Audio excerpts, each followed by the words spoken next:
The Terrible Old Man, H.P. Lovecraft. It was the design of Angelo Ricci and Joe Zanuck and Manuel Silva to call on the terrible old man. This old man dwells all alone in a very ancient house on Water Street near the sea, and is reputed to be both exceedingly rich and exceedingly feeble, which forms a situation very attractive to men of the profession of Messrs. Ricci, Zanuck, and Silva, for that profession was nothing less dignified than robbery. The inhabitants of Kingsport say and think many things about the terrible old man, which generally keep him safe from the attention of gentlemen like Mr. Ricci and his colleagues, despite the almost certain fact that he hides a fortune of indefinite magnitude somewhere about his musty and venerable abode. He is, in truth, a very strange person, believed to have been a captain of East India clipper ships in his day, so old that no one can remember when he was young, and so taciturn that few know his real name. Among the gnarled trees in his front yard of his aged and neglected place, he maintains a strange collection of large stones, oddly grouped and painted so that they resemble the idols in some obscure Eastern temple. This collection frightens away most of the small boys who love to taunt the terrible old man about his long white hair and beard, or to break the small paned windows of his dwelling with wicked missiles. But there are other things which frighten the older and more curious folk who sometimes steal up to the house to peer in through the dusty panes. These folks say that on a table in a bare room on the ground floor are many peculiar bottles, in each a small piece of lead suspended pendulum-wise from a string.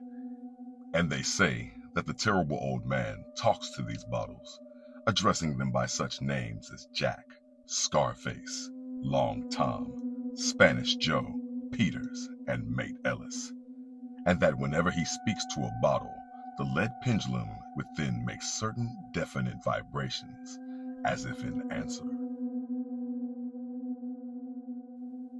Those who have watched the tall, lean, terrible old man in these peculiar conversations do not watch him again. But Angelo Ricci and Joe Zanuck and Manuel Silva were not of Kingsport blood.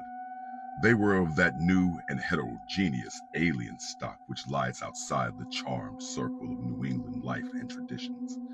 And they saw in the terrible old man merely a tottering, almost helpless graybeard who could not walk without the aid of his knotted cane, and whose thin, weak hands shook pitifully. They were really quite sorry in their way for the lonely, unpopular old fellow, whom everyone shunned, and at whom all the dogs barked singularly.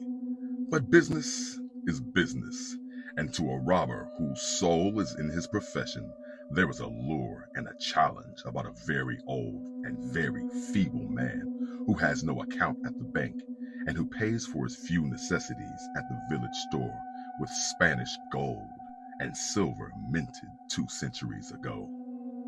Messrs. Ricci, Zanuck, and Silva selected the night of April 11th for their call. Mr. Ricci and Mr. Silva were to interview the poor old gentleman, whilst Mr. Zanuck waited for them and their presumable metallic burden with a covered motor car in Ship Street by the gate in the tall rear wall of their host's grounds. Desire to avoid needless explanations in case of unexpected police intrusions prompted these plans for a quiet and unostentatious departure.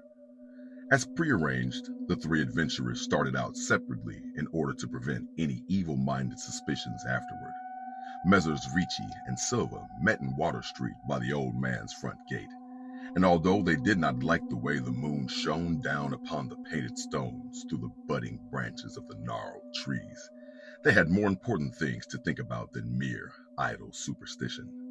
They feared it might be unpleasant work making the terrible old man loquacious concerning his hoarded gold and silver, for aged sea captains are notably stubborn and perverse. Still, he was very old and very feeble, and there were 2 visitors. Messrs. Ricci and Silver were experienced in the art of making unwilling persons voluble, and the screams of a weak and exceptionally venerable man can be easily muffled.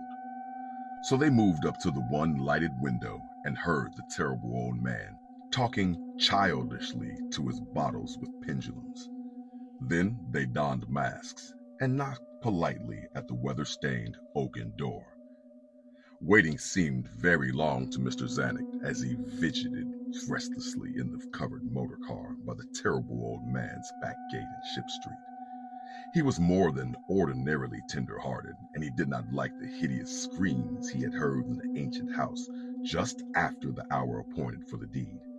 Had he not told his colleagues to be as gentle as possible with the pathetic old sea captain? Very nervously, he watched that narrow oaken gate in the high and ivy-clad stone wall. Frequently, he consulted his watch and wondered at the delay. Had the old man died before revealing where his treasure was hidden, and had a thorough search become necessary? Mr. Zanuck did not like to wait so long in the dark in such a place. Then he sensed a soft tread or tapping on the walk inside the gate, heard a gentle fumbling at the rusty latch, and saw the narrow, heavy door swing inward. And in the pallid glow of the single dim street lamp, he strained his eyes to see what his colleagues had brought out of the sinister house which loomed so close behind. But when he looked, he did not see what he had expected, for his colleagues were not there at all, but only the terrible old man leaning quietly on his knotted cane and smiling hideously. Mr. Zanuck had never noticed the color of that man's eyes. Now he saw that they were yellow. Little things make considerable excitement in little towns, which is the reason that Kingsport people talked all that spring and summer about the three unidentifiable bodies, horribly slashed as with many cutlasses, and horribly mangled as by the tread of many cruel boot heels, which the tide washed in. And some people even spoke of things as trivial as the deserted motor car found in Ship Street, or certain especially inhuman cries, probably of a stray animal or migratory bird, heard in the night by wakeful citizens. But in this idle village gossip, the terrible old man took no interest at all. He was, by nature, reserved. And when one is aged and feeble, one's reserves is doubly strong. Besides, so ancient a sea captain must have witnessed scores of things much more stirring in the far-off days of his unremembered